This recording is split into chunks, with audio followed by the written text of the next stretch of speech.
Number 3 is to pay all debts. So seeking forgiveness is paying debts in the spiritual sense. Number 3 is to financially pay those debts if you can, inshallah ta'ala. Now, just from a fiqh perspective, a jurisprudence perspective, someone might ask, can I go to Hajj if I have a debt, a revolving debt? So for example, I pay, monthly on my house.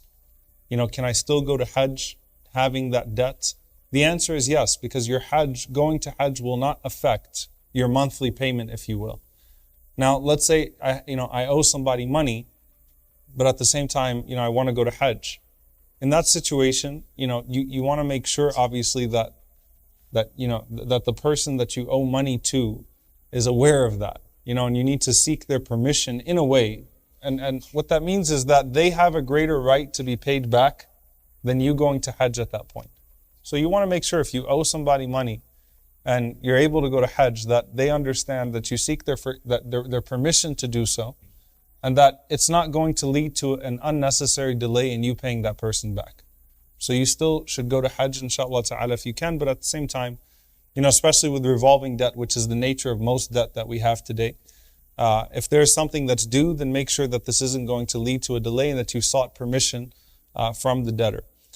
Number 4 is to prepare your wasiyah, to have your will done. This is something that's obligatory on a Muslim regardless, to have their will done. But realize that you're literally going to Hajj with this mindset that you're not coming back. That's how it works. That's part of the spirituality of it. Mutu qabla an tamutu, that you die before you actually die. You are mimicking the stages of death. So you really need to get your will in place before you leave, inshallah ta'ala, to Hajj, and that's an obligation with or without Hajj. If you don't have a smartphone with you during that time, then just buy the little book.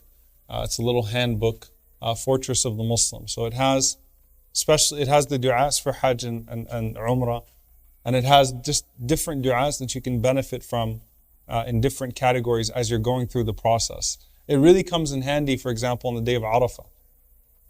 If you're looking for, just different du'as to go through, because believe me, on the day of Arafah, people do run out of du'as at some point. It's a few hours, so especially if that's your first time, and you're not accustomed to making du'a for 6 hours straight, right? You might run out of du'as at some point, but you don't want to stop making du'a.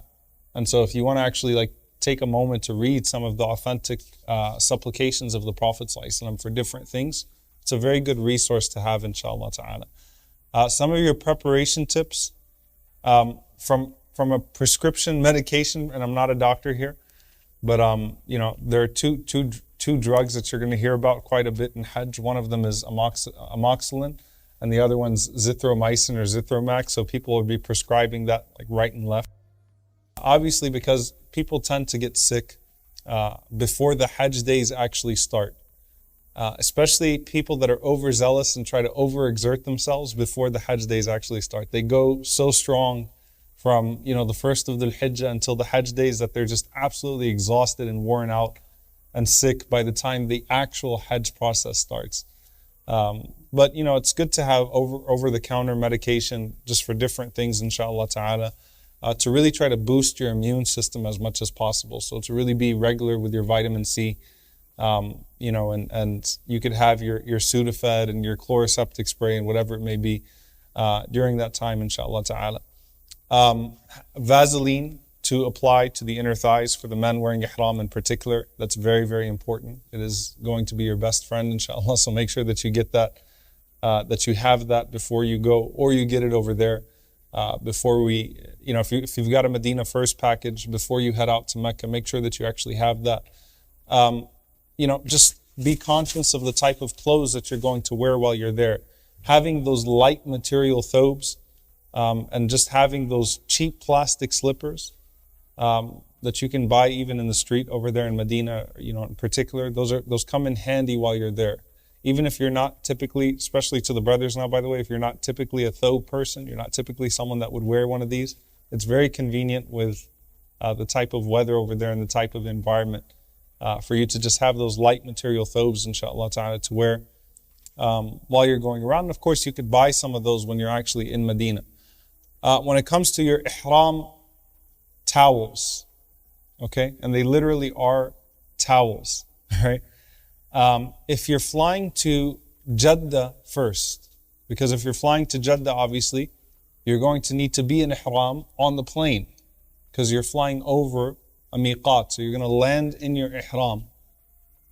Make sure you pack your ihram in your carry-on bag, because that happens to a ton of people, that their ihram gets lost in their luggage, and they connect somewhere on the way, and then they end up wondering where their ihram is. So make sure that you pack it in your carry-on, inshallah ta'ala. Otherwise, you can buy it in Medina. So there's no short. I guarantee you, Medina will not run out of ihram in the Hajj days. So that's just something to keep in mind over there. You can buy, so you can wear as many ihrams as you want. Meaning, your ihram is a state. It's not necessary. It's not the towels or the clothes the towels that you're going to be wearing. So you can have 2 or 3 pairs of it, so that when it gets really dirty, and you're not going to have access to get it washed, then you can easily just put on a different set. And obviously, it's good to have an emergency backup one, just in case something happens to the one that you're wearing, inshallah ta'ala. They also have those ihram belts, which are very, very helpful to hold your ihram in place. Those are totally permissible. They have safety pins that you can actually buy here as well. But just keeping safety pins, inshallah ta'ala, especially to hold your ihram in place, that's something that can definitely be used. One thing I would avoid, and the vast majority of scholars don't permit this, are the ihrams that have the buttons in place. So they seem very convenient, but it actually defeats the purpose of ihram in some way, to have ihrams that are like shirts, that have buttons and things of that sort. So it's better to leave it all together, and at the most you could use some safety pins, inshallah ta'ala, to hold it in place, when you need to move it around and things of that sort. One thing as well, don't bring a lot of money, don't bring a lot of credit cards, you don't need to have all of those things. Just have one card and have a little bit of cash, inshallah ta'ala, to get yourself through. It becomes very inconvenient. I tell people this, and I know that it sounds crazy, but if you can go to Hajj with a carry-on and make it out with a carry-on, you've succeeded. I never do a suitcase to Hajj. The sisters are looking at me like that's you, but no, but I'm serious. The lighter you can go to Hajj, the better. The lighter you can go to Hajj, the better, because it's going to be such a hassle with your luggage throughout the process. Luggage often gets lost at some point during the Hajj, going to Hajj or whatever it may be. The lighter you can go, the better. If you can figure it out in a carry-on, alhamdulillah. And you can buy, some, especially for the brothers, some cheap thobes over there, whatever it may be, to get yourself by. But try to go light, inshallah ta'ala. There's a Hajj guide that's going to be given to you at the airport. It might, there might be some different opinions to some of the things that you've heard. In this lecture, it'll be very minor. But again, you need to stick to one. But to have something with you, inshallah ta'ala. So whether it's this Hajj step by step, or something with you for the different steps, is something that's good for you, inshallah ta'ala. I definitely recommend having hand sanitizer. Unscented, obviously, for the time of your ihram.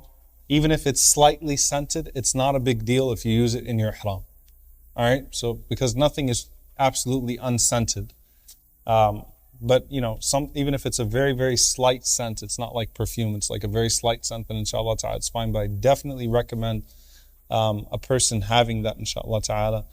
You don't have to go loaded with it. You can buy some in Medina, inshallah ta'ala. Having bags, and you're not going to find toilet paper over there in many places. So just having that in place, inshallah ta'ala. You can get that from Medina if you're starting off in Medina as well. One thing that you're also going to see are those different tablets or Gatorade packets or whatever it may be, those different rehydration tablets. Those really do come in handy. And usually what ends up happening is you have 3 or 4 people that brought, some rehydration tablets or things of that sort that are sort of sharing with the rest of the group. But obviously if everybody's counting on someone else to do that, then they're not going to do that. But, it's very important to avoid dehydration, obviously, with the long walks. It is extremely hot. Extremely, extremely, extremely hot. Last year was ridiculous. Every single day was well over 100 degrees. And obviously a lot of walking and crowds and things of that sort. So it's important for you to keep that in mind, inshallah ta'ala. For Muzdalifah, there are no beds in Muzdalifah. There are no accommodations there. So to have what's called a yoga mat. Now over there's a store called Bin Dawood that you're going to see in different places. So if you're going to Medina first or whatever it may be, even Mecca first, to have a little mat, a little yoga mat for yourself, inshallah ta'ala, something to spread out on the day of Muzdalifah to sleep on. It's also something to keep in mind. And one of the most helpful things you can have is a shoe bag. Those really tiny bags that you can put on your back, inshallah, and carry your shoes, because you're not going to be able to put your shoes, in different places and come back to them often, especially in Mecca. So to have a shoe bag is really important. Ask your group if they're providing you one. Okay, if your group is not providing you one, buy one. It's worth the investment. It does not violate your ihram, because just those strings, you just kind of put them on your back and you keep your shoes with you at all times, inshallah ta'ala.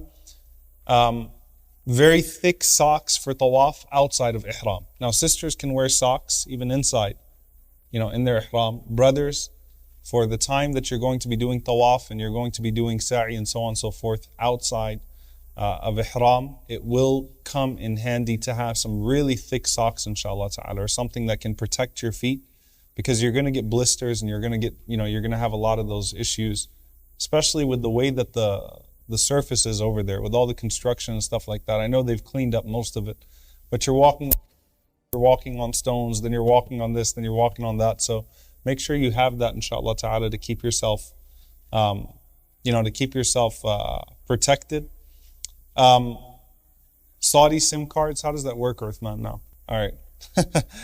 So Saudi SIM cards have gotten very complicated recently, because they require, you to have your passport. They require you to go through.